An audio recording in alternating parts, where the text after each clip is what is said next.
واقعہ کربلا اہل تشیع کی معتبر کتاب صحیفہ کربلا سے پیش کیا جائے گا، جو کہ علی نظر منفرد کی لکھی ہوئی ہے اور اس کا ترجمہ نثار احمد زین پوری نے کیا ہے۔ یہ کتاب کسی بھی شیعہ کتاب گھر سے بآسانی دستیاب ہے۔ اس کتاب کو PDF میں ایک کلک پر ڈاؤن لوڈ کرنے کا لنک آپ کو ڈسکرپشن میں مل جائے گا۔ حسین کا کربلا جانے کی بنیاد خواب تھی۔ حسین نے مدینہ چھوڑنے کا فیصلہ اس خواب پر کیا جو انہوں نے دیکھا، جس میں نبی نے حسین کی پیشانی پر بوسہ دیا اور فرمایا، میرے باپ تم پر قربان جائیں، میں تمہیں ان لوگوں کے بیچ اپنے خون میں آغشتہ دیکھ رہا ہوں۔ خدا نے جنت میں جو مقام تمہارے لیے معین کیا ہے وہ شہادت کے بغیر نہ مل سکے گا۔ صحیفہ کربلا صفحہ نمبر 75۔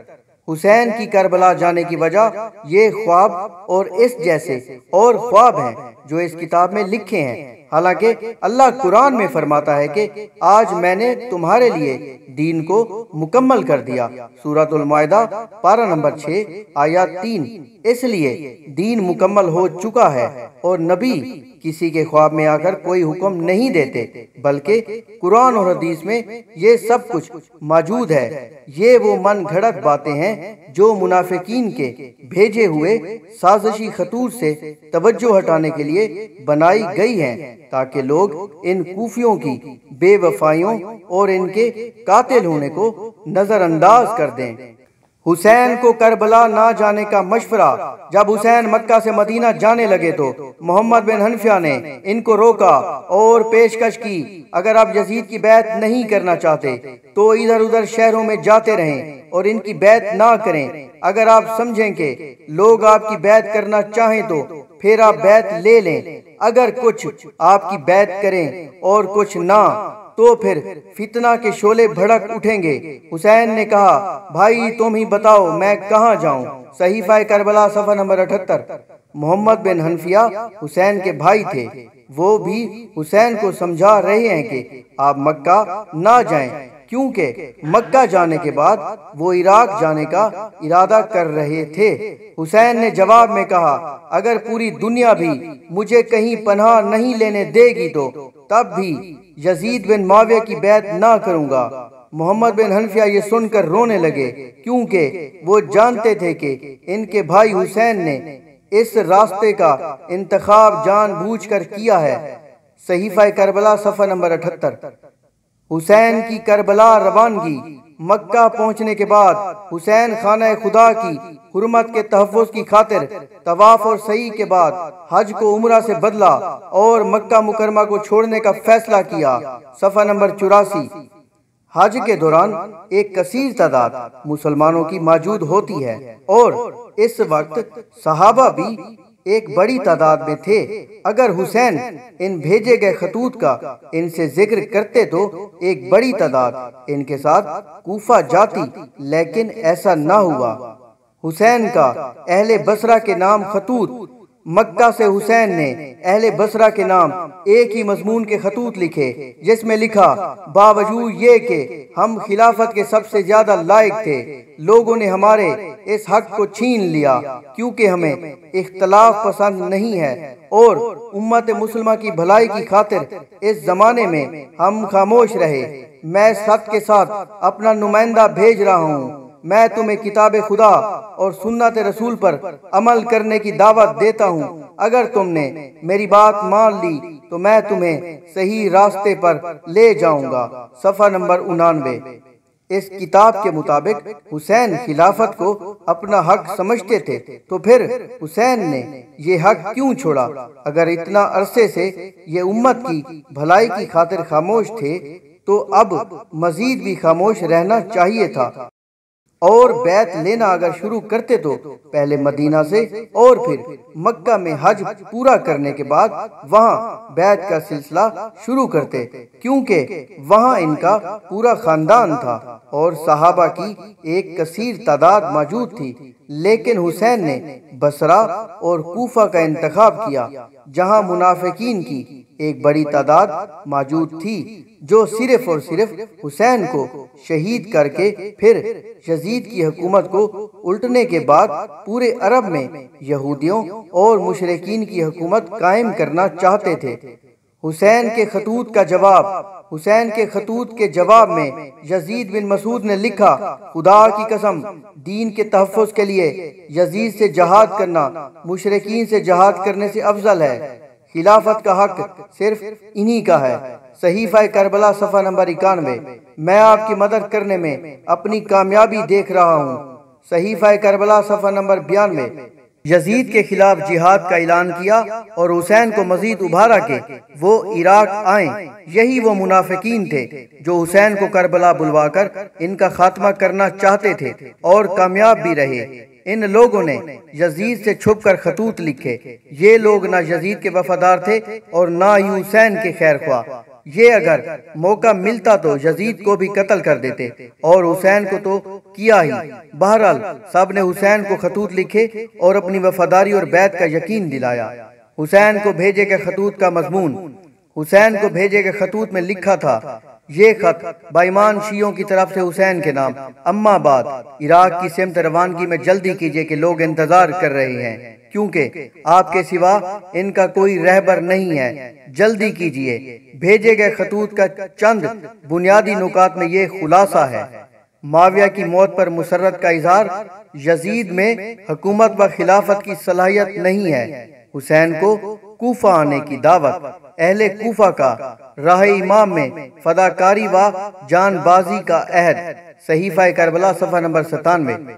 ان خطوط کو دیکھ لے تو واضح ہوگا کہ یہ خطوط انہی منافقین نے لکھے جو حسین کو کوفہ بلا کر شہید کرنا چاہتے تھے، آپ کو دھوکہ دیا اور اس بات پر ابھارا کہ آپ کے ہاتھ پر بیعت کریں گے۔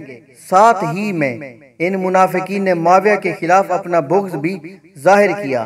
یہ لوگ نہ صرف معاویہ بلکہ علی اور تمام صحابہ کے بھی دشمن تھے، کیونکہ یہ منافق تھے۔ اہل کوفہ کے خطوط کی تعداد، حسین کے پاس اہل کوفہ کے خطوط کی تعداد 12,000 سے بھی زیادہ ہو گئی۔ صحیفہ کربلا صفحہ نمبر 97۔ ان تمام خطوط کے جواب میں حسین نے صرف ایک خط پر اکتفا کیا۔ آپ نے اس خط میں لکھا کہ میں اپنے چچا زاد بھائی مسلم بن عقیل کو، جو کہ میرے معتمد ہیں، تمہارے پاس بھیج رہا ہوں۔ اگر انہوں نے مجھے اطلاع دی کہ اہل فضل و عقل تمہارے خطوط اور تمہارے قصدوں کے پیغام کی تائید کرتے ہیں تو میں ان قریب تمہارے پاس پہنچ رہا ہوں۔ صحیفہ کربلا صفحہ نمبر 98-98۔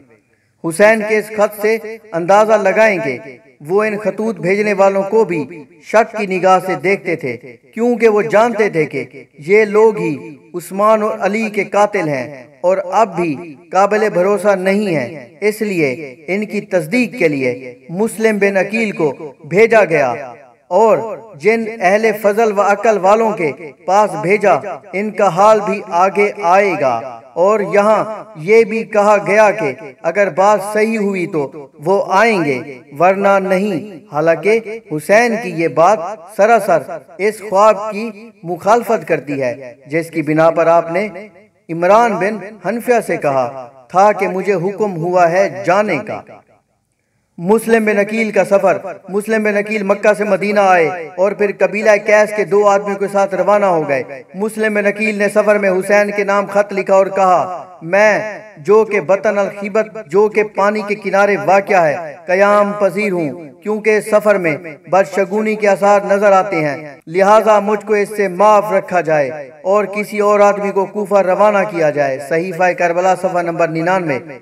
یہ نبی کے تربیت یافتہ لوگ اور ان کے ایسے کمزور عقائد کے وہ پانی اور کسی جگہ سے بدشگونی لیں، ایسا ہرگز ناممکن ہے۔ یہ بھی ان کی شان کے خلاف ہے۔ یہ تاریخ کا تحفہ ہے جو کہ مسلم بن عقیل جیسے دلیر شخص کی یہ تصور کشی کر رہا ہے۔ حسین نے مسلم کو جواب لکھا، اما بعد ڈرتا ہوں کہ اس خط کو لکھنے کا محرک کہیں خوف نہ ہو، جس منزل کی طرف تمہیں بھیجا گیا ہے اس کی طرف روانہ ہو جاؤ۔ صحیفہ کربلا صفحہ نمبر 99۔ مسلم بن عقیل کی کوفہ آمد اور کوفیوں کی بیعت۔ مسلم بن عقیل نصف رمضان کو مکہ سے روانہ ہوئے اور شوال میں کوفہ پہنچے اور وہاں مختار بن عبید صفکی کے گھر قیام پذیر ہوئے۔ صفحہ نمبر 100۔ مختار کوفہ کے حاکم نعمان بن بشیر کے بہنوئی تھے، اس لیے مسلم نے ان کے گھر قیام کیا۔ جب کوفیوں کو معلوم ہوا کہ مسلم بن عقیل مختار کے گھر ہیں تو سب وہاں جمع ہو گئے۔ مسلم بن عقیل نے ان سب کے سامنے حسین کا خط پڑھا۔ یہ عظیم جماعت جو کہ منافقین پر مشتمل تھی، ان کا حال آگے آئے گا کہ کس طرح یہ پانی کے بلبلے کی طرح غائب ہو جاتے ہیں اور مسلم بن عقیل کو شہید کر دیتے ہیں اور حسین کو بلوانے کی تیاری کرتے ہیں۔ حاکم کوفہ کا خطبہ۔ حاکم کوفہ نعمان بن بشیر کو جب مسلم بن عقیل کے ہاتھ پر بیعت کرنے کی اطلاع ملی تو انہوں نے اہل کوفہ کو مخاطب کر کے کہا کہ خدا کے بندو، خدا سے ڈرو، تفرقہ اندازی اور فتنہ پروری سے بچو، کیونکہ اس سے لوگوں کا کشت و خون ہوتا ہے اور ان کے اموال برباد و غارت ہوتے ہیں۔ صحیفہ کربلا صفحہ نمبر 103۔ جب مسلم بن عقیل ہانی بن عروہ کے گھر منتقل ہو گئے اور بیعت کرنے والوں کی تعداد 25,000 ہو گئی تو آپ نے خروج اور انقلاب کا ارادہ کیا، لیکن ہانی نے منع کیا اور کہا اس کام میں جلدی نہ کرو۔ صحیفہ کربلا صفحہ نمبر 111۔ خروج کا مطلب کہ یزید کی بیعت سے نکل جانا اور یزید کے خلاف لڑنا تاکہ اس کو خلافت سے ہٹا دیا جائے۔ مسلم بن عقیل کے ہاتھ پر بیعت کرنے والوں کی بے وفائی۔ رات ہونے سے پہلے ہی سارا مجمع جو مسلم کے ہاتھ پر بیعت کیے ہوئے تھا پراگندہ ہو گیا اور مسلم بن عقیل تنہا رہ گئے۔ انف بن قیس نے اہل کوفہ کے بارے میں کہا، کوفہ والو، تمہاری مثال اس عورت کی سی ہے جسے روز نایا شوہر چاہیے۔ صحیفہ کربلا صفحہ نمبر 124۔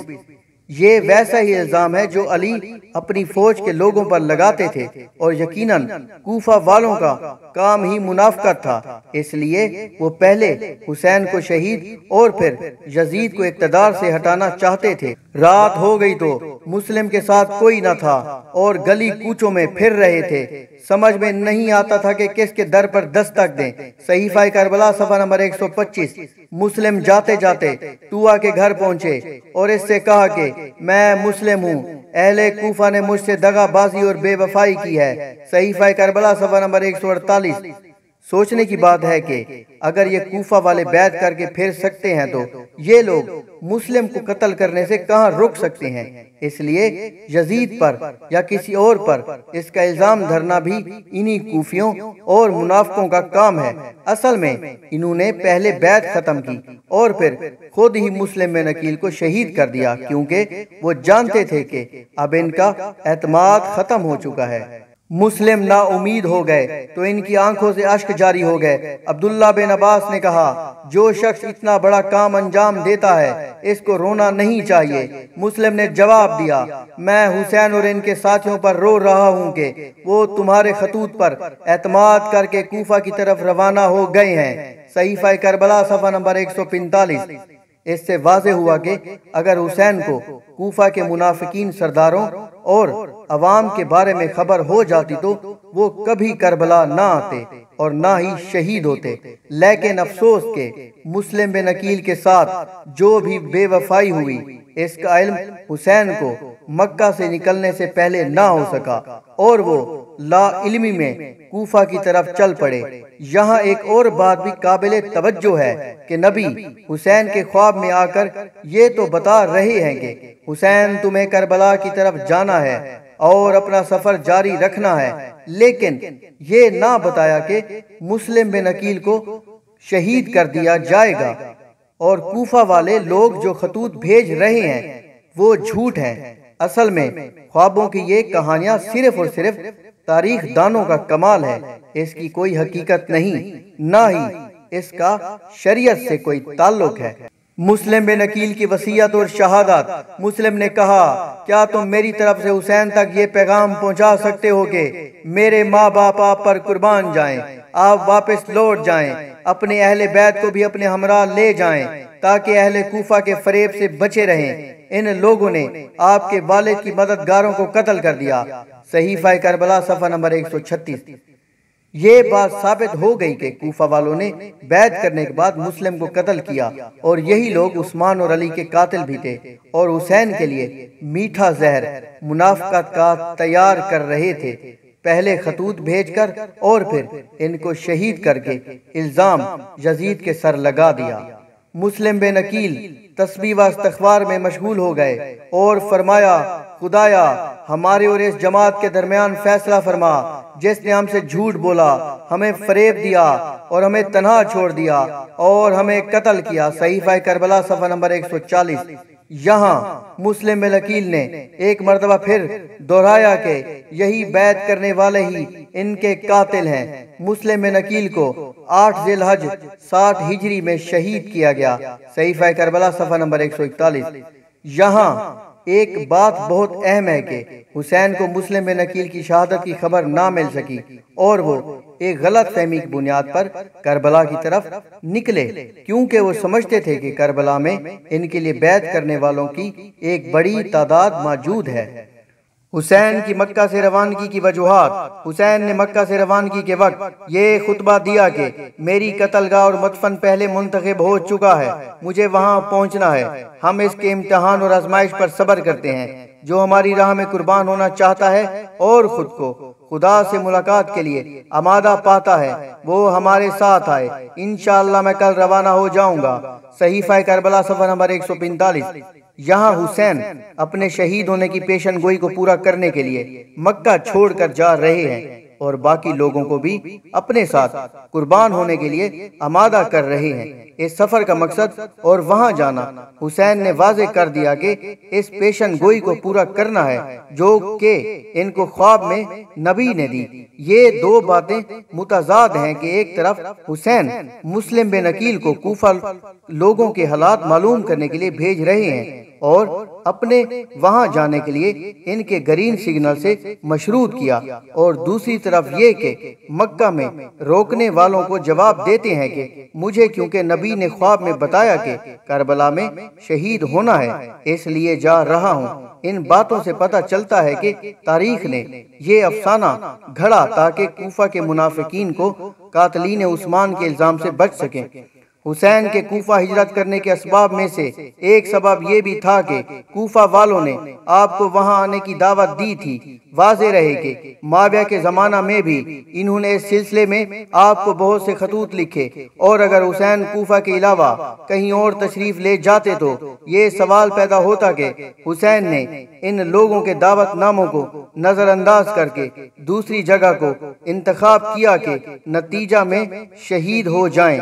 صحیفہ کربلا صفحہ نمبر 147۔ ان کوفیوں کی تاریخ رہی ہے کہ انہوں نے ہر اسلامی حکومت کو کمزور کیا، اور معاویہ کے زمانے میں بھی حسین کو کوفہ بلانے کے لیے خطوط لکھے، لیکن ان کی چالیں ناکام رہی، اور پھر آخر معاویہ کے انتقال کے بعد ان کی سازشیں تیز ہو گئی اور حسین کو کوفہ بلانے میں کامیاب ہوئے۔ وہ لوگ جنہوں نے حسین کو کربلا جانے سے روکا، حسین کو عمر بن عبد الرحمن، مصور بن مخرمہ، عبداللہ بن عباس، عبداللہ بن عمر، جابر ابن عبداللہ انصاری، اوزائی عبداللہ بن جعفر نے اور کئی صحابہ اور تابعین نے آپ کو کوفہ جانے سے روکا۔ صحیفہ کربلا صفحہ نمبر 150۔ جس شب حسین مکہ کی طرف روانہ ہونا چاہتے تھے، اسی رات میں محمد بن حنفیہ آپ کے پاس آئے اور عرض کی، بھائی آپ اہل کوفہ سے واقف ہیں، انہوں نے آپ کے والد اور بھائی سے بے وفائی کی، مجھے خوف ہے کہ کہیں آپ کے ساتھ بھی ایسا نہ ہو۔ حسین نے فرمایا، بھائی مجھے خوف ہے کہ کہیں یزید بن معاویہ مجھے اچانک مکہ میں قتل نہ کرا دے اور میری وجہ سے خانہ خدا کی بے حرمتی ہو جائے۔ محمد بن حنفیہ نے کہا، اگر مکہ میں ٹھہرنے میں خوف ہے تو یمن چلے جائیں یا ایسی جگہ کا انتخاب کیجیے کہ جہاں پر کوئی غالب نہ آ سکے۔ حسین نے فرمایا، میں آپ کے اس مشورے پر غور کروں گا۔ سحر کے وقت حسین نے کوچ کا ارادہ کیا۔ جب محمد بن حنفیہ کو خبر ہوئی تو آپ نے کہا، بھائی آپ نے کہا تھا کہ آپ کی بات پر غور کروں گا، کیا ہوا جو اتنی جلد مکہ سے جا رہے ہیں؟ حسین نے فرمایا کہ آپ کے چلے جانے کے بعد میں نے خواب میں دیکھا کہ آپ محمد میرے پاس ہیں اور فرما رہے ہیں حسین نکلو، بے شک خدا تمہیں مقتول دیکھنا چاہتا ہے۔ محمد بن حنفیہ نے کہا تو ان عورتوں کو کیوں ساتھ لے جا رہے ہیں؟ حسین نے فرمایا خدا کی مشیت یہی ہے کہ انہیں اسیر دیکھیں۔ صحیفہ کربلا صفحہ نمبر 148۔ کوفی جنہوں نے خطوط لکھے وہی منافقین تھے اور انہوں نے ہی حسین کو قتل کیا، کیونکہ بقول محمد بن حنفیہ انہوں نے ہی حسن اور علی سے بے وفائی کی اور علی کو شہید کیا۔ دوسری بات جو حسین کہہ رہے ہیں کہ مجھے خوف ہے کہ کہیں یزید مجھے مکہ میں قتل نہ کرا دے، یہ بھی دراصل کوفیوں کی سازش تھی جو حسین کو یزید کے بارے میں بدگمان کر رہے تھے۔ ایک اور نقطے کی بات کہ حسین سے ایک طرف یہ بات منسوب کرتے ہیں کہ آپ محمد نے ان کو خواب میں آ کر بتایا کہ تمہیں کربلا کی سرزمین پر شہید ہونا ہے، اور دوسری طرف یہ خوف کہ کہیں مجھے مکہ میں قتل نہ کر دیا جائے۔ محمد بن حنفیہ کے مشورے پر حسین نے غور کرنے کا وعدہ کیا۔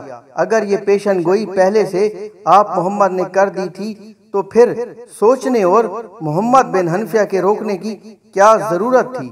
اور پھر حسین کا آخری وقت یہ کہنا کہ آپ محمد میرے خواب میں آئے اور مجھے جانے کا حکم دیا۔ آپ محمد آپ کے پاس اس وقت خواب میں کیوں نہ آئے جب مسلم بن عقیل کو شہید کیا گیا اور آپ کو خبر نہ ہو سکی؟ اسی طرح محمد بن حنفیہ منع کرتے رہے کہ پیشن گوئی آپ کے لیے ہوئی تو عورتوں کو کیوں لے کر جا رہے ہیں؟ تو آپ نے کہا یہی اللہ کی مرضی ہے۔ اللہ کی اس مرضی کا حسین کو کیسے پتہ چلا؟ مکہ سے کربلا تک حسین دوران سفر مکہ سے کربلا تک 20 اور بعض کے قول کے مطابق اس سے زیادہ منزلیں طے کی ہیں۔ دوسری منزل تنیم پر حسین نے اپنے اصحاب کے لیے اونٹ کرائے پر لیے اور ان سے فرمایا جو ہمارے ساتھ آنا چاہتا ہو آئے، ہم اسے بھی کرایہ دیں گے اور اچھی باتیں بتائیں گے۔ جو راستہ میں ہم سے جدا ہونا چاہے گا ہم اسے اتنا کرایہ دیں گے جتنا اس نے راستہ طے کیا ہوگا۔ صحیفہ کربلا صفحہ نمبر 161۔ حسین کا سفر اونٹوں پر ہوا، آپ کے ساتھ بچے اور عورتیں بھی تھی۔ حسین کا سفر 8 ذی الحج کو شروع ہوا مکہ سے اور 2 محرم کو کربلا پہنچے، یعنی 22 دن میں مکہ سے کربلا پہنچے۔ کربلا سے مکہ تک کا فاصلہ 1350 کلومیٹر ہے۔ اونٹ دن میں زیادہ سے زیادہ 40 کلومیٹر تک کا سفر کر سکتا ہے۔ اس سفر کو طے کرنے کے لیے کم از کم 33 دن درکار ہیں۔ پھر یہ محرم ہی کیوں چنا گیا؟ اس لیے کہ یہودی جانتے تھے کہ مسلمانوں نے ہجری سال کی بنیاد آپ محمد کی ہجرت پر رکھی ہے، اور اگر ان کی ابتدائی سال کو ہی غم میں بدل دیا جائے تو سارا سال یہ کم ہمت رہیں گے۔ آپ 12 ذی الحج وادی عقیق پر پہنچے تو آپ کو عبداللہ بن جعفر طیار کا خط ملا جس میں آپ کو واپس لوٹنے کا کہا۔ آپ نے جواب دیا میں نے آپ محمد کو خواب میں دیکھا ہے، انہوں نے مجھے حکم دیا ہے کہ میں اپنے سفر کو جاری رکھوں۔ صحیفہ کربلا صفحہ نمبر 162۔ یہاں ایک حیرت ناک بات ہے کہ مسلم بن عقیل 8 ذی الحج میں شہید کیے گئے اور وادی عقیق پر حسین 12 ذی الحج کو پہنچے، تو آپ محمد نے ان کو مسلم بن عقیل کی اطلاع کیوں نہ دی؟ اس لیے خوابوں کا سہارا اس واقعہ میں صرف اس لیے لیا گیا کہ واقعہ کی حقیقت سے مسلمانوں کو دور رکھا جائے۔ یہ کام منافقین نے کیا اور جو بات چاہی حسین اور صحابہ سے منسوب کر دی۔ میں بنی امیہ کے خوف سے یہاں اترا ہوں اور یہ اہل کوفہ کے خط ہیں، لیکن جن لوگوں کے یہ خط ہیں وہی لوگ مجھے قتل کر دیں گے۔ صحیفہ کربلا صفحہ نمبر 164۔ یہاں حسین خود گواہی دے رہے ہیں کہ حسین کو شہید کرنے والے یہی خطوط لکھنے والے ہیں۔ یزید کا ان کی شہادت سے کوئی سروکار نہیں، بلکہ یہ وہی لوگ ہیں جنہوں نے علی، عثمان اور اب حسین کو شہید کرنے کے لیے منصوبہ بنایا۔ 18 ذی الحج کو حسین خزیمیہ کے مقام پر پہنچے اور یہاں ایک دن رات قیام کیا، صحیفہ کربلا صفحہ نمبر 168۔ 22 ذی الحج کو حسین صلبہ کے مقام پر پہنچے، یہاں آپ کو مسلم میں نقیل کی شہادت کی خبر ملی تو آپ نے انا للہ و انا الیہ راجعون پڑھا، صحیفہ کربلا صفحہ نمبر 173۔ یہ وہ نکتہ ہے جو کہ اس تمام افسانہ کا راز کھولتا ہے کہ حسین سے جو خواب میں آپ محمد کے آنے اور ان کو عراق جانے کا مشورہ دیا جا رہا ہے، لیکن مسلم بن عقیل کی شہادت کے بارے میں کچھ نہیں بتایا گیا، بلکہ آپ کو ان کی شہادت کے 13ویں دن پتہ چلا۔ اگر پہلے ہی مسلم بن عقیل کی شہادت کا پتہ چل جاتا یا ان کی وصیت مل جاتی جس میں انہوں نے حسین کو آنے سے روکا تو یہ سارا واقعہ نہ ہوتا، لیکن یہ واقعہ گھڑنے میں بھی انہی منافقین اہل کوفہ کا ہاتھ تھا۔ ہمیں ایک افسوسناک اور دلگزار خبر ملی ہے اور وہ یہ کہ مسلم بن عقیل، ہانی بن عروہ اور عبداللہ بن یکتر شہید کر دیے گئے ہیں۔ کوفہ والوں نے ہم سے بے وفائی کی، تم میں سے جو واپس جانا چاہتا ہے وہ چلا جائے، اس کے لیے کوئی بے عزتی نہیں، کیونکہ وہ معاہدے کی خلاف ورزی نہیں کرے گا۔ صفحہ نمبر 176۔ اگر کوئی جہاد کے لیے یا اللہ کے کلمہ کی سربلندی کے لیے جا رہا ہو تو کیا وہ خود یا اپنے ساتھیوں کو پلٹنے کے لیے کہہ سکتا ہے؟ کیا اسلام اس چیز کی اجازت دیتا ہے؟ ہرگز نہیں۔ یہ افسانے صرف اور صرف حسین کے کردار اور مقصد کو غلط انداز میں پیش کرنے کے لیے لکھے گئے ہیں۔ ذو حسم پر حسین نے خطبہ دیا اور کہا، اے لوگو، میں خدا کے سامنے معذور ہوں، میں خود اپنی رائے سے تمہارے پاس نہیں آیا ہوں، بلکہ تم نے مجھ کو خطوط لکھے۔ اب اگر تم اپنا عہد و پیمان پر قائم ہو تو میں تمہارے ساتھ چلتا ہوں، ورنہ میں یہیں سے لوٹ جاتا ہوں، صحیفہ کربلا صفحہ نمبر 182۔ یہاں پر حسین سے ایک متضاد بات منسوب کی جا رہی ہے۔ پہلے جب وہ کربلا کے لیے روانہ ہو رہے تھے تو اصحاب کی ایک کثیر تعداد نے جب ان کو روکنا چاہا تو انہوں نے جواب دیا کہ میں اس لیے جا رہا ہوں کہ آپ محمد نے خواب میں جانے کا کہا۔ یہاں پر وہ اہل کوفہ سے کہہ رہے ہیں کہ میں تمہارے کہنے کی وجہ سے آیا ہوں، اور یہ بھی کہ اگر تم عہد و پیمان پر قائم نہیں تو میں واپس لوٹ جاتا ہوں۔ اگر یہ اسلام کی خاطر جنگ تھی تو اس سے واپس لوٹنا کہاں سے ثابت ہے؟ یہ بھی کہ اگر مسلم بن عقیل کی خبر اور وصیت حسین تک آپ محمد کے خواب یا کسی قاصد کے ذریعے پہنچ جاتی تو وہ پھر لازماً کربلا نہ آتے، کیونکہ اس میں انہوں نے ان کوفیوں کو عہد و پیمان توڑنے کا ذکر کیا۔ حسین نے اپنے اصحاب سے فرمایا، اٹھو سوار ہو جاؤ۔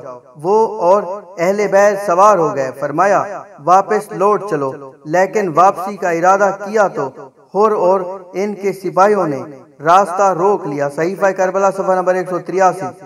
یہاں تو یہ بھی حسین سے منسوب ہے کہ انہوں نے نہ صرف واپسی کا ارادہ کیا بلکہ واپسی کی کوشش بھی کی۔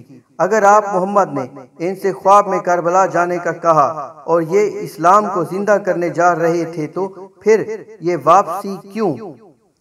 حسین 2 محرم سن 8 ہجری کو کربلا پہنچے، صحیفہ کربلا صفحہ نمبر 197۔ حسین 8 ذی الحج کو مکہ سے عراق کی طرف روانہ ہوئے۔ حسین کی کربلا آمد۔ جب حسین کربلا پہنچے تو کہاں اتر جاؤ کہ یہی ہماری منزل ہے، یہی ہمارا خون بہایا جائے گا، یہی ہماری قبریں بنے گی۔ آپ محمد نے مجھ سے یہی فرمایا تھا، صحیفہ کربلا صفحہ نمبر 198۔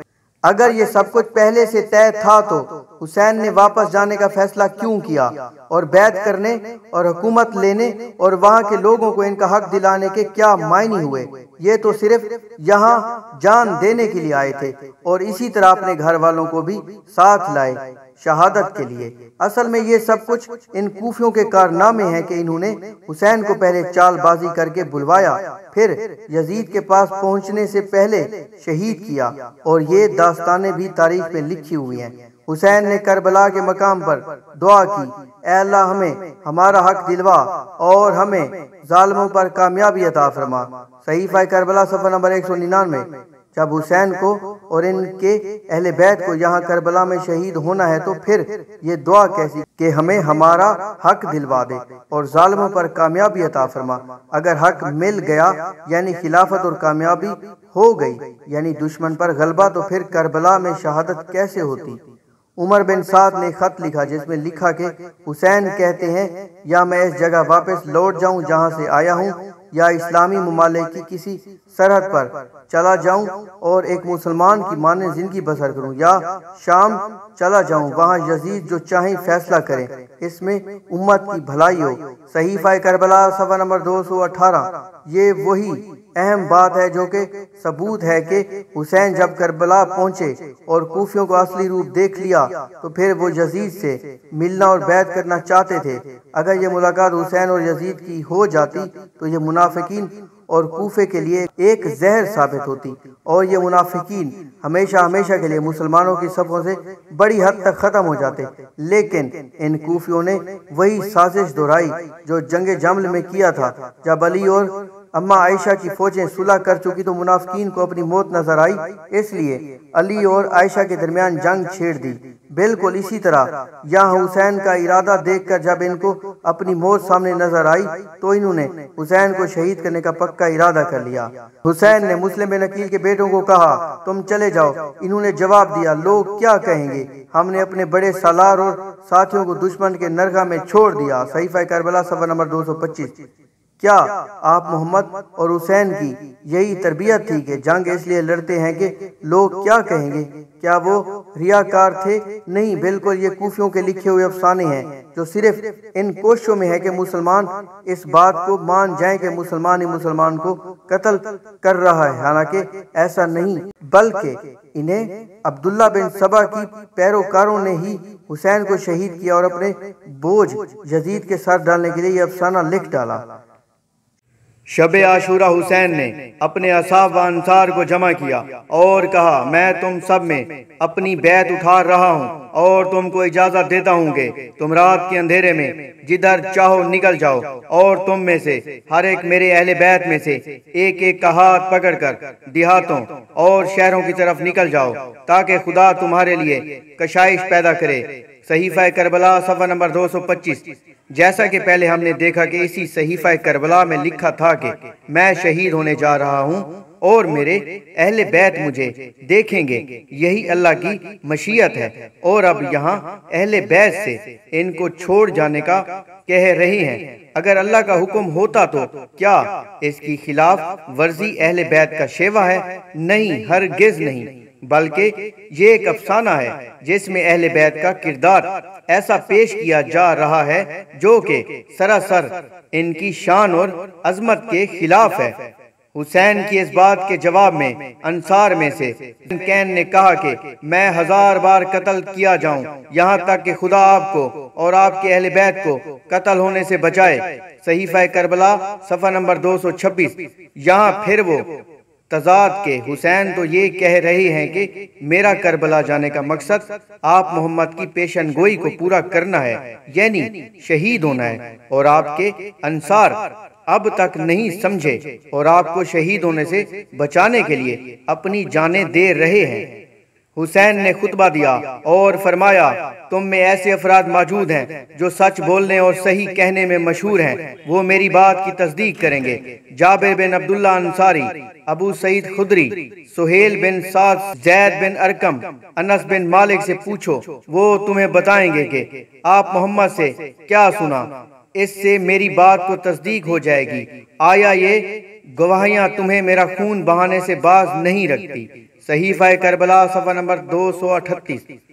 یہاں پھر حسین اپنی جان کو بچانے کے لیے ان کو خطبہ دے رہے ہیں اور ساتھ میں صحابہ کی سچائی کی تصدیق کی، اور یہ بھی معلوم ہوا کہ حسین یا علی کسی بھی دوسرے صحابی سے کوئی بغض نہیں رکھتے اور نہ ہی دوسرے اصحاب آپ سے یا علی سے کوئی بغض رکھتے تھے، بلکہ سب آپس میں رحم دل اور دشمنوں پر سخت تھے۔ اہل کوفہ کو خطبہ دیا اور کہا اے گروہ، خدا تمہیں ہلاکت اور مصیبت میں مبتلا کرے، تم نے ہمیں فریاد اور عاجزی سے پکارا تاکہ ہم تمہاری فریاد کو پہنچیں، اور ہم جلدی سے تمہاری فریاد رسی کے لیے آ گئے تو تم نے وہی تلوار ہمارے اوپر کھینچ لی۔ صحیفہ کربلا صفحہ نمبر 246۔ یہاں پر حسین نے اقرار کیا کہ ان منافقین نے شہید کیا جنہوں نے خطوط لکھے، یزید کی فوج نے ان کو خطوط نہیں لکھے۔ حسین نے ایک اور خطبہ دیا اور کہا، میرے قتل سے ہاتھ اٹھا لو کیونکہ مجھے قتل کرنا جائز نہیں۔ صحیفہ کربلا صفحہ نمبر 249۔ یہ ایک پھر متضاد بات جو حسین سے منسوب کی گئی ہے کہ وہ لوگوں کو اپنے قتل سے روک رہے ہیں۔ اگر پیشن گوئی ہو چکی اور آپ وہاں آئی ہی شہادت کے لیے تو پھر ان کو کیوں روک رہے ہیں؟ حسین کا استغاثہ۔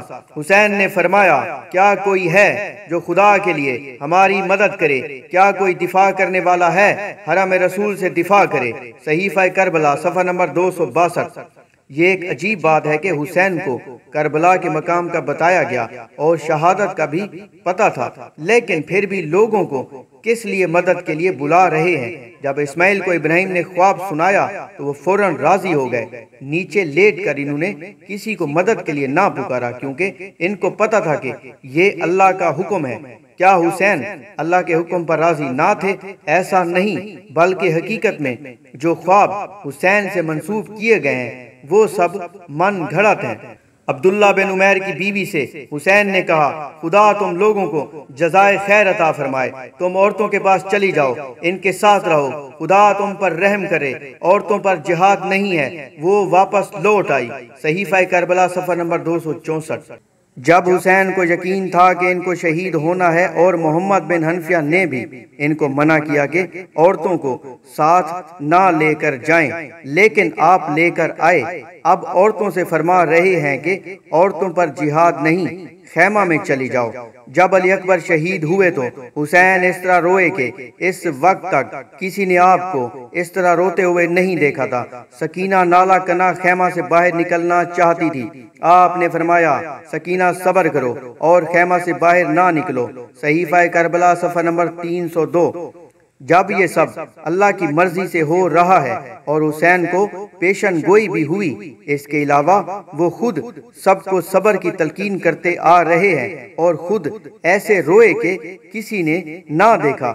یہ کسی مجاہد کی زندگی کا نقشہ نہیں، بلکہ حسین کو شہید کرنے والوں نے یہ رونا پیٹنا ظاہر کر کے لوگوں کی توجہ قاتلان حسین سے ہٹانے کی کوشش کی۔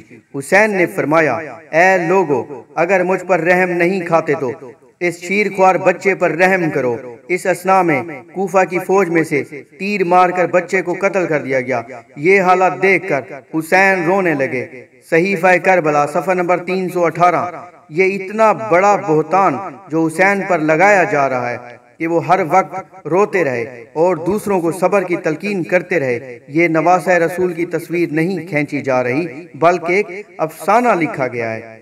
حسین کی شہادت۔ جب حسین شہید ہو گئے تو آسمان پر ملائکہ میں قرآن برپا ہو گیا اور بارگاہ خدا میں عرض کی، حسین تیرا ہر گزیدہ اور تیرے رسول کا فرزند ہے۔ خدا نے ملائکہ کے سامنے حضرت قائم کی تصویر ظاہر کی اور فرمایا، میں اس قائم کے ذریعے خون حسین کا انتقام لوں گا۔ صحیفہ کربلا صفحہ نمبر 338۔ یہ ملائکہ اور اللہ کے درمیان گفتگو کس پر نازل ہوئی؟ یہ کس پر وحی اتری؟ قرآن کی کس آیات میں ہے؟ اگر حسین کی شہادت کے بارے میں آپ محمد نے خواب میں بتا دیا، حسین کو تو اس وقت قائم کے بارے میں کیوں نہ بتا سکے؟ جب حرم کی عورتوں نے آپ کے گھوڑے کو بغیر سوار کے اس حالت میں دیکھا کہ زمین ڈھلکا ہوا ہے تو وہ سر برہنہ اور پیٹتی ہوئی خیمے سے باہر نکل آئیں اور بلند آواز سے نالہ و شیون کرتی ہوئی مقتل کی طرف گئی۔ صحیفہ کربلا صفحہ نمبر 340۔ کیا آپ محمد اور حسین کی یہ تربیت تھی کہ عورتیں برہنہ سر نکل آئیں اور بے صبری ہو جائیں؟ یہ نقشہ کسی نے منافقین اور اہل کوفہ کے گھر کا کھینچ کر اس کو حسین کے خاندان پر چسپا کیا ہے۔ وہ ایسے لوگ نہ تھے۔ حسین نے جمعہ 10 محرم سن 61 ہجری کو نماز ظہر کے بعد شہادت پائی۔ اس وقت آپ کی عمر 56 سال اور چند مہینہ تھی۔ حسین کی شہادت کے بعد ہونے والے من گھڑت واقعات۔ آپ کی شہادت کے بعد زمین کو شدید زلزلہ آیا، مشرق اور مغرب میں تاریکی چھا گئی، لوگ زلزلوں اور بجلی کی کڑک میں گھر گئے، آسمان سے خون کی بارش ہوئی، آسمان سے 40 روز تک خون کی بارش ہوئی، سورج کو 40 دن گہن لگا رہا، 14 دن تک آسمان حسین پر رویا، بعض ستارے آپس میں ٹکرا گئے، ایک مدت تک صبح اور عصر کے وقت در و دیوار پر تازہ خون نظر آیا۔ صحیفہ کربلا صفحہ نمبر 340۔ ایک طرف تو یہ کہا گیا کہ حسین کی شہادت اللہ کی مرضی سے ہوئی، اور اس کو آپ محمد نے حسین کو خواب میں آ کر بتایا، اور مکہ میں صحابہ کے روکنے کے باوجود آپ نہ رکے۔ پھر یہ ساری کہانیاں آسمان، رویا وغیرہ، تو یہ سب کس کے فیصلے پر احتجاج ہے، اللہ کے یا کسی اور کے؟ یہاں صرف ایک حدیث پیش کی جاتی ہے جو کہ اس بات کا ثبوت ہے کہ کسی کے انتقال یا شہادت سے کوئی سورج گرہن یا ایسے کوئی قصہ نہیں ہوتے جو یہاں کوفیوں نے لکھے۔ حدیث ہے، ابو سعود سے روایت ہے کہ آپ محمد نے فرمایا، سورج اور چاند کو لوگوں میں سے کسی کے مرتے پر گرہن نہیں لگتا، جب تم یہ چیز دیکھو تو کھڑے ہو کر نماز پڑھو۔ ابن ماجہ جلد نمبر 2 حدیث نمبر 1261۔ کربلا کے شہداء کی تعداد 72، کسی روایت میں 87 یا 61 یا 145 یا 78 بھی ہے۔ صحیفہ کربلا صفحہ نمبر 353۔ جب اسیروں یعنی قیدیوں نے شہیدوں کے ٹکڑے ٹکڑے بدن دیکھا تو نالہ و شیون کی آواز بلند کی اور منہ پر تماچے مارے۔ صحیفہ کربلا صفحہ نمبر 371۔ علی نے نبی کے انتقال کے وقت یہ خطبہ دیا اور کہا، اگر آپ نے صبر کا حکم نہ دیا ہوتا اور نالہ و فریاد سے منع نہ کیا ہوتا تو ہم آپ کے غم میں آنسوؤں کا ذخیرہ کر دیتے۔ نہج البلاغہ صفحہ نمبر 471۔ روایت میں وارد ہوا ہے کہ عورتیں صفین کے مقتولین پر گریہ کر رہی تھی تو آپ نے فرمایا، تمہارا اپنی عورتوں پر بس نہیں چلتا، تم ان کو اس طرح کی فریاد سے روک نہیں سکتے۔ آپ آگے بڑھے تو لوگ بھی آپ کے ساتھ آگے بڑھے تو آپ نے منع کر دیا کہ حاکم کے ساتھ ایسا چلنا مومن کے حق میں ذلت ہے۔ نہج البلاغہ صفحہ نمبر 747۔ ملاحظہ کیجئے، وہ علی اور اہل بیت جو آپ محمد کے انتقال پر بھی اس لیے ماتم نہیں کر رہے کہ آپ محمد نے منع کیا، اور دوسروں کو بھی علی صبر کی تلقین کر رہے ہیں، جبکہ اپنے گھر والے اتنے بے صبرے کے لگتا ہے کہ وہ صرف اس دنیا کی زندگی کو ہی سب کچھ سمجھتے ہیں، جیسا کہ قرآن میں آیا ہے کہ کیا لوگوں کو بھلائی کا حکم کرتے ہو اور خود اپنے آپ کو بھول جاتے ہو۔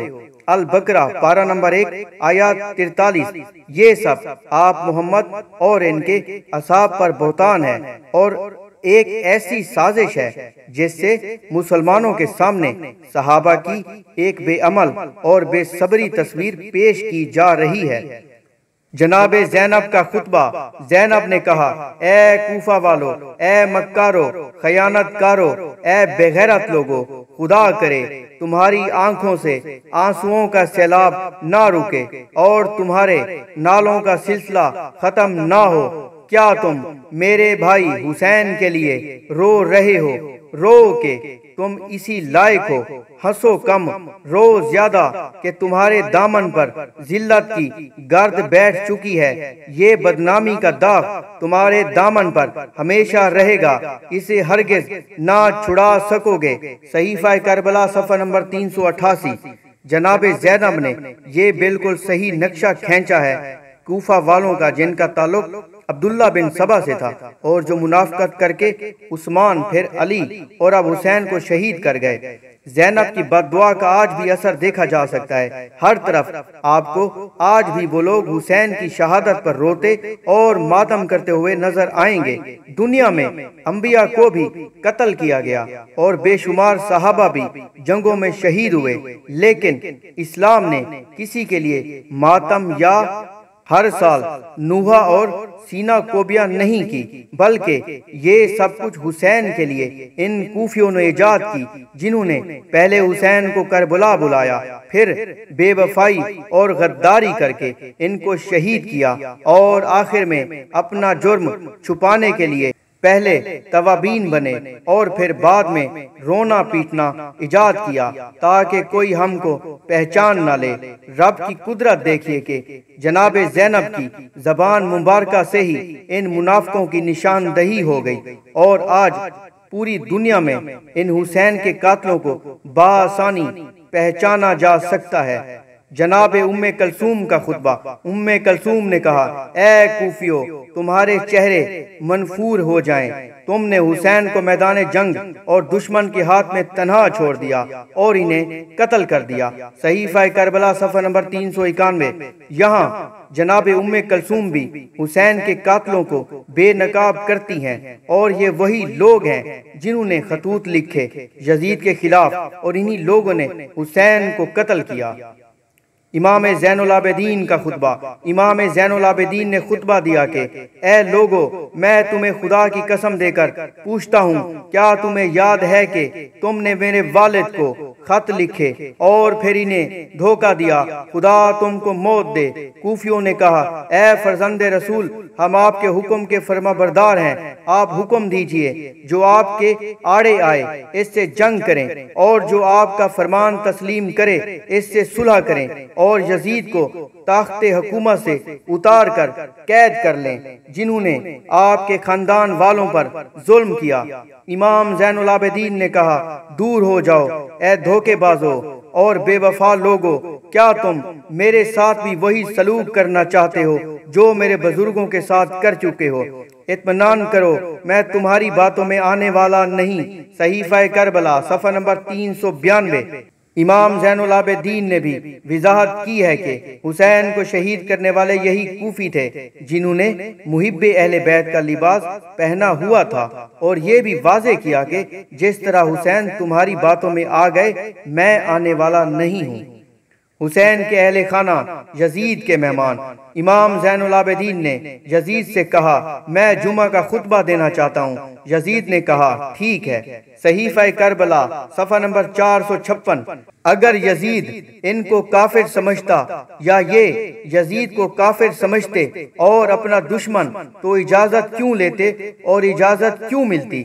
جب بھی یزید کھانے کے لیے بیٹھتے تو علی بن الحسین کو بلاتے اور اسی دسترخوان پر بٹھاتے اور کہتے، میرے ساتھ کھانا کھائیں۔ یزید نے علی بن الحسین سے کہا، مجھے آپ کے والد پر تعجب ہے کہ انہوں نے آپ کا نام علی کیوں رکھا؟ زین العابدین نے کہا، میرے والد حسین اپنے والد سے بہت زیادہ محبت رکھتے تھے، اس لیے انہوں نے اپنے بیٹوں کا نام علی رکھا۔ صحیفہ کربلا صفحہ نمبر 456۔ یزید اگر اتنا فاسق، شرابی، ظالم تھا تو اہل بیت سے اتنی محبت کیوں رکھتا تھا؟ یزید کو کسی دکھاوے کی کوئی ضرورت نہیں، بلکہ کوفیوں نے جب دیکھا کہ اگر واقع حسین یزید سے ملاقات کر لیتے تو پھر ہم ایک لمحہ بھی مزید اس دنیا میں نہیں رہ سکتے۔ اہل بیت کی یزید کے ہاں سے واپسی۔ جب یزید نے اہل بیت کو واپس بھیجنے کا ارادہ کیا تو امام زین العابدین نے یزید سے 3 چیزوں کا مطالبہ کیا۔ یزید نے کہا، میں نے جن 3 خواہشات کے پورا کرنے کا وعدہ کیا ہے بیان کیجئے تاکہ پوری کر دوں۔ امام زین العابدین نے فرمایا، پہلی یہ کہ میں ایک بار اور والد حسین کا چہرہ دیکھنا چاہتا ہوں، دوسری یہ کہ ہمارے لوٹے ہوئے مال کو واپس کیا جائے، تیسری یہ کہ اگر مجھے قتل کرنا چاہتے ہو تو ان عورتوں کے ساتھ کسی معتبد آدمی کو بھیج دو تاکہ وہ انہیں ان کے جد کے حرم تک پہنچا دیں۔ یزید نے کہا، آپ کی پہلی خواہش تو پوری نہیں کی جا سکتی، رہی دوسری خواہش تو میں کئی گنا مال دوں گا، اور تیسری خواہش کے لیے یہ ہے کہ آپ کے علاوہ اور کوئی عورتوں کے ساتھ نہیں جائے گا۔ صحیفہ کربلا صفحہ نمبر 468۔ یزید جیسا کہ پہلے بھی بتایا کہ وہ حسین اور ان کے اہل بیت سے کوئی بغض نہ رکھتے تھے، بلکہ یہ وہ منافقین اہل کوفہ کے لوگ تھے جنہوں نے یزید اور حسین کو دشمنوں کی طرح پیش کیا، ورنہ جیسا کہ ان منافقین نے من گھڑت تاریخیں لکھی ہیں کہ یزید اتنا ظالم اور فاسق تھا، ہر وقت شراب میں ڈوبا رہتا تھا، تو اگر وہ واقعی اتنا ظالم اور فاسق تھا تو یہ باقی کیسے بچ گئے؟ پھر زین العابدین نے اسی غلط فہمی کا اظہار کیا جو کہ منافقین نے یزید کے متعلق پھیلائی کہ یزید ظالم تھا، اس لیے زین العابدین نے اپنے قتل ہو جانے کا خوف دل میں رکھا، لیکن یزید نے ایسا نہ کیا۔ جب اہل بیت کو شام میں ایک زمانہ ہو گیا تو یزید نے نعمان بن بشیر کو حکم دیا اہل بیت کو مدینہ روانگی کے وقت یزید نے امام زین العابدین کو بلایا اور کہا اگر آپ کے والد سے میری ملاقات ہو جاتی تو ان کی ہر پیشکش قبول کر لیتا اور جیسے بھی ممکن ہوتا انہیں قتل ہونے سے بچا لیتا، اگرچہ اس سلسلے میں میرے بعض بیٹے بھی مارے جاتے، لیکن جیسا کہ آپ نے دیکھا ان کی شہادت خدا کا فیصلہ تھا۔ جب وطن لوٹنے کے بعد اطمینان سے زندگی بسر ہونے لگے تو مجھے خط لکھیے اور جس چیز کی ضرورت ہو مجھے لکھیے۔ صحیفہ کربلا صفحہ نمبر 471۔ یہ وہ بنیادی نقطہ ہے جس کی بنا پر منافقین اہل کوفہ کے لوگوں نے حسین کو شہید کر دیا۔ اسی لیے جب حسین نے کہا تھا مجھے یزید کے پاس لے جاؤ تو ان منافقوں نے فوراً شہید کر دیا اور یزید کے پاس جانے سے روکا، اگر وہ چلے جاتے تو حسین کے ساتھ یہ واقعہ پیش نہ آتا اور کوفی بے نقاب ہو جاتے۔ پھر نعمان بن بشیر کو بلایا اور اس سے کہا دیکھو اہل بیت کی آبرو اور ان کی شان و عظمت کا خیال رکھنا، راتوں کو راستہ طے کرنا، ان کے آگے آگے خود چلنا، اور اگر راستے میں ان کو کسی چیز کی ضرورت ہو تو فراہم کرنا، نیز ان کے ساتھ 30 سوار اور بھیجے۔ صحیفہ کربلا صفحہ نمبر 432۔ اور جیسا کہ یزید نے حکم دیا تھا راستہ بھر اہل بیت کے ساتھ نرم رویہ اختیار کیا گیا۔ جن لوگوں کو یزید نے ان کے ہمراہ کیا تھا وہ نگہبانوں کے مانند انہیں اپنے حصار میں لیے رہتے تھے، اور جب کسی منزل پر اترتے تھے تو وہ ان سے الگ ہٹ جاتے تھے تاکہ آسانی سے وضو کر لیں۔ صحیفہ کربلا صفحہ نمبر 472۔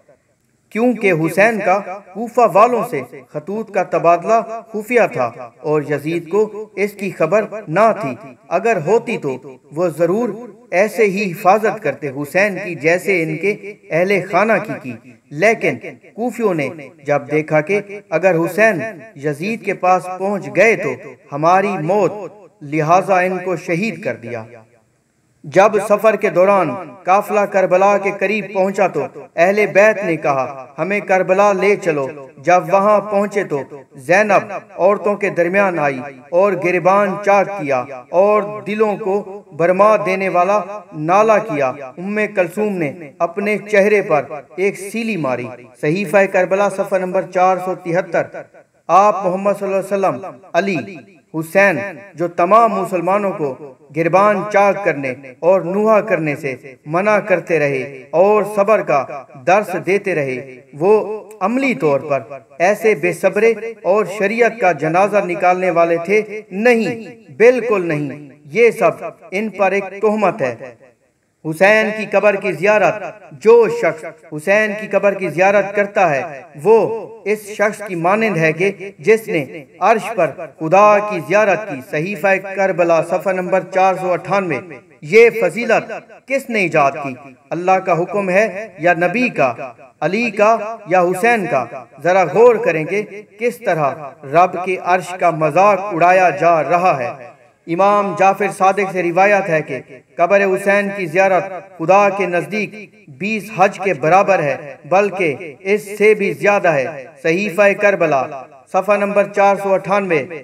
یہ بھی خود ساختہ باتیں ہیں جو انہی کوفیوں نے گھڑی تاکہ لوگ دین میں اپنی طرف سے ایجادات کریں اور صحیح دین اسلام کی تعلیمات سے دور رہیں۔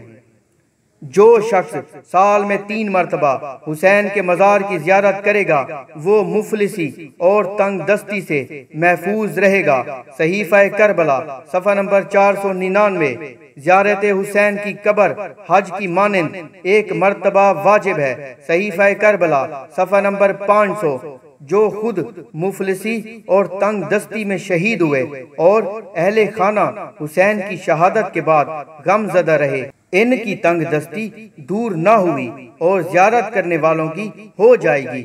اسی طرح حج کو واجب کرنے والا اللہ ہے، کہاں حج اور کہاں قبر کی زیارت۔